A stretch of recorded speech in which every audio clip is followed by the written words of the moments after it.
One mission to Mexico, one swing of an ice axe, one enemy assassinated. This is the gruesome fate that would befall Joseph Stalin's greatest nemesis, Leon Trotsky. They were two revolutionary comrades who together had once painted Russia in the red of communism, but things turned rather sour between Stalin and Trotsky, especially after the death of their leader, Vladimir Lenin. It was a tale of two very different personalities. Trotsky, the intellectual, the military commander, the arrogant and often unlikable genius, against Stalin, the operator, the manipulator, the man who understood the steps on the road to power. These differences would pit the two in a bitter tug of war over the future of their new communist state, the Soviet Union. But even as Trotsky soon enough found himself defeated and cast into exile, he was not yet done being a pain in Stalin's backside, attacking his increasingly brutal regime over and over again until the dictator could tolerate it no longer. Outstretched Stalin's long arm of death until it reached all the way to Mexico City, and via an assassin's ice axe, Trotsky was silenced forever. Today we look at this story of Trotsky's assassination, Stalin's eternal nemesis.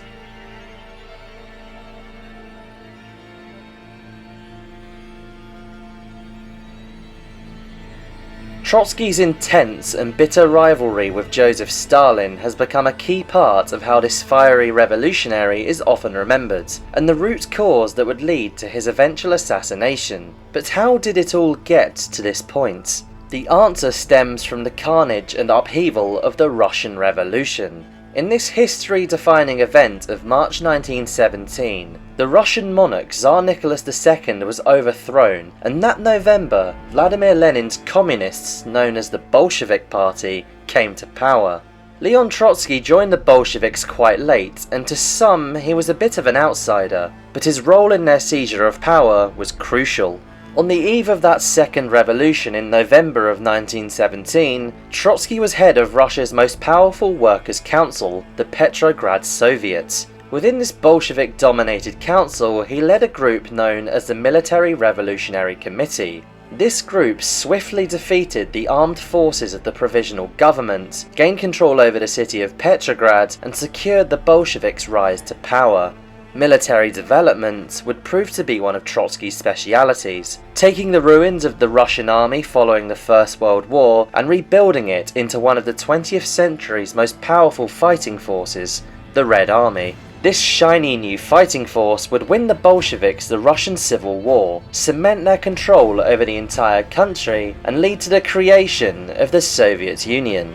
As for that other guy, Stalin, he was important during these years too. But compared to Trotsky, he was more a figure in the background, a crucial yet quiet support act to the main cast. But this was all about to change. In April 1922, Lenin appointed this future dictator to the newly created position of General Secretary, and soon after he fell gravely ill. With a power struggle clearly on the horizon, Stalin used his new position to quietly build up a base loyal to him, laying the foundation of his eventual dictatorship. It was in this pending power struggle that the Trotsky and Stalin feud truly ignited. Ever grafting and working to position himself as Lenin's successor, with the party's support, Stalin formed a leadership trio with two other senior Bolsheviks, Lev Kamenev and Grigory Zinoviev. Why didn't the party go for Trotsky instead? Well, as brilliant as he was just a little arrogant, and an unfortunate master of turning people against him. What's more, his theory of permanent revolution, i.e. encouraging communist revolutions worldwide to secure the Soviet Union's future, opposed Stalin's one of building communism within one country, and was also a key factor in their ever-growing rivalry. Regularly his own worst enemy, Trotsky's image as one of the party's leading lights began to fade, and it was instead Stalin, the cunning operator, who moved ahead. In Lenin's final months, this feud, as well as Stalin's growing power, all began to worry him, and he even encouraged Stalin's removal as General Secretary, but neither of these issues were solved before Lenin's death in 1924. Seeking to discredit Trotsky even further, the ever-sly Stalin even gave him the wrong date for the funeral. Warped? Yes. but successful all the same. Trotsky's fall from grace escalated as Stalin's power continued to grow. In 1926 he was removed from the party's Politburo, and in 1929 he was deported from the Soviet Union altogether. Spending the 1930s moving around Europe, the restless revolutionary was not going to go down without a fight. Always considering Stalin his intellectual inferior, Trotsky wrote prolifically, relentlessly attacking the dictator and his regime. Proving too much of an issue in every country he lived in 1937 Trotsky at last found a home: Mexico. Now on the other side of the world, it looks like the feud would be played out on paper forever, an endless war of words between two former revolutionary comrades. But even with an entire ocean between them, Trotsky was about to learn just how far Stalin's infamous and brutal repression could reach.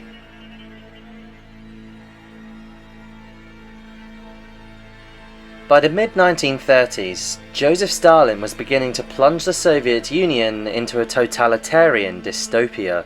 Just as Lenin had once feared, Stalin's power had grown out of control. The party was now entirely under his iron grip, and after the mysterious murder of party member Sergei Kirov, which Stalin himself was probably involved in, things were about to get even worse, for the Great Purge was on its way.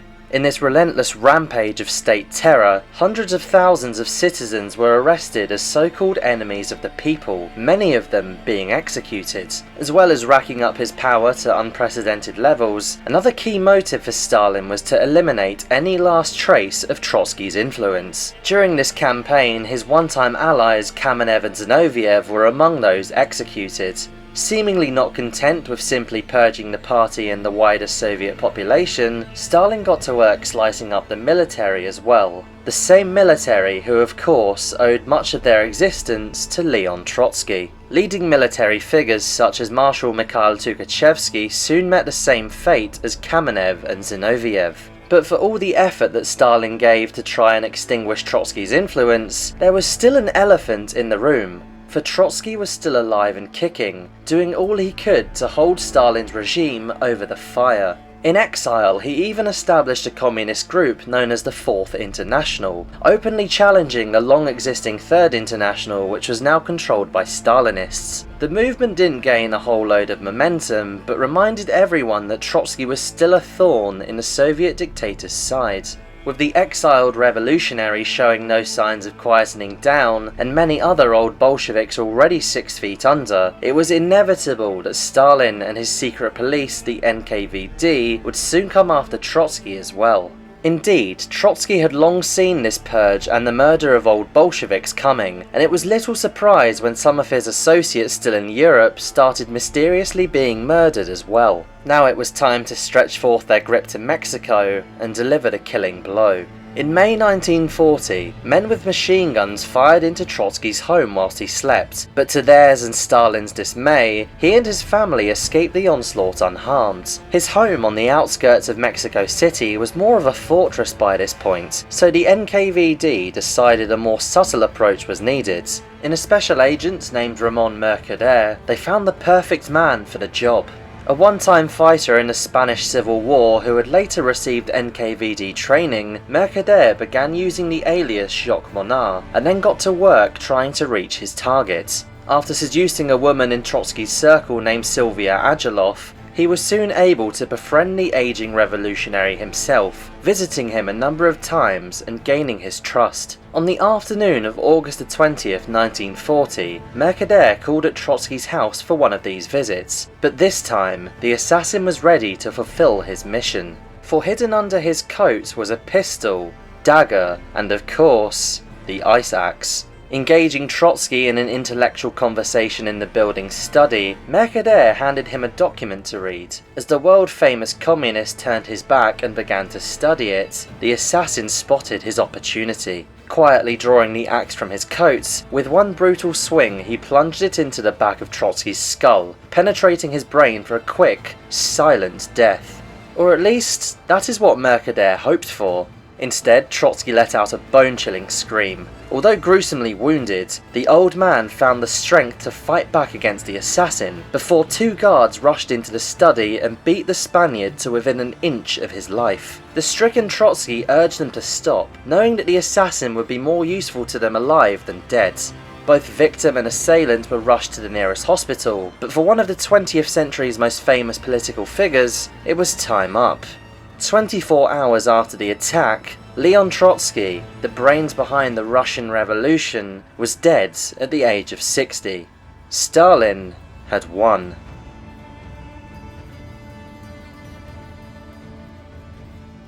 The death of Trotsky was widely reported, but at that time, much of the world was instead preoccupied with the unfolding events of the Second World War. Still recovering from the beating that had been dished out by Trotsky's guards, Mercader was turned over to the police, still using his alias. Of course, his plan had been to slip out of Trotsky's residence undetected, and this is why he had used the ice axe in the first place, believing it would deliver something of a quieter death compared to the other methods. But with that plan royally screwed up and Mercader now in the hands of the Mexican authorities, he faced the prospect of trying to maintain his silence from within the walls of a Mexican prison for the next 20 years. In 1943, the Soviets formulated a plan to break him out, but in an ironic twist, the plan would be messed up by Caridad Mercader, his own mother.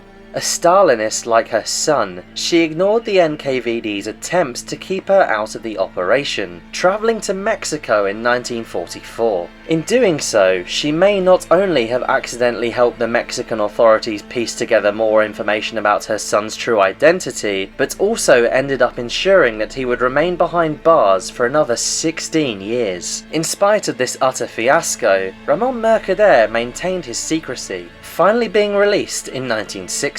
He later worked for the Fidel Castro government in Cuba, eventually dying in 1978 at the age of 65. With Trotsky dead, Stalin must have rejoiced. He'd finally succeeded in wiping out his most bitter enemy once and for all, achieving victory in a feud that had lasted 2 decades. But this one-track crusade had come at a tremendous human and moral cost, for the effects of the purge would reverberate for years to come. Some even argue that the purge of the military may have held some responsibility for the massive defeats that the Red Army initially suffered at the hands of Nazi Germany in 1941. But even Stalin's death did not bring a reprieve for Trotsky's suppressed legacy. Whilst many old Bolsheviks killed in the purges were rehabilitated by later Soviet leaders, Trotsky was instead overlooked and ignored. It would not be until a full decade after the Soviet Union dissolved that Trotsky was finally rehabilitated by its successor, the Russian Federation. It's a fact that perhaps encapsulates the story of Trotsky's life itself. A latecomer, a radical, an outsider in life, as he was in death. If you were a Bolshevik, he was definitely someone you would want on your side, but one to constantly push you away from the prospect of wanting him as your leader. For in his brash personality and admirable unbreakable revolutionary spirit, enemies were plentiful, and as he later found out, getting on the wrong side of a bloodthirsty dictator almost inevitably ends badly, no matter how far the distance. As always, we hope you enjoyed this video. Thank you for watching. Subscribe for more from the Assassinations archive.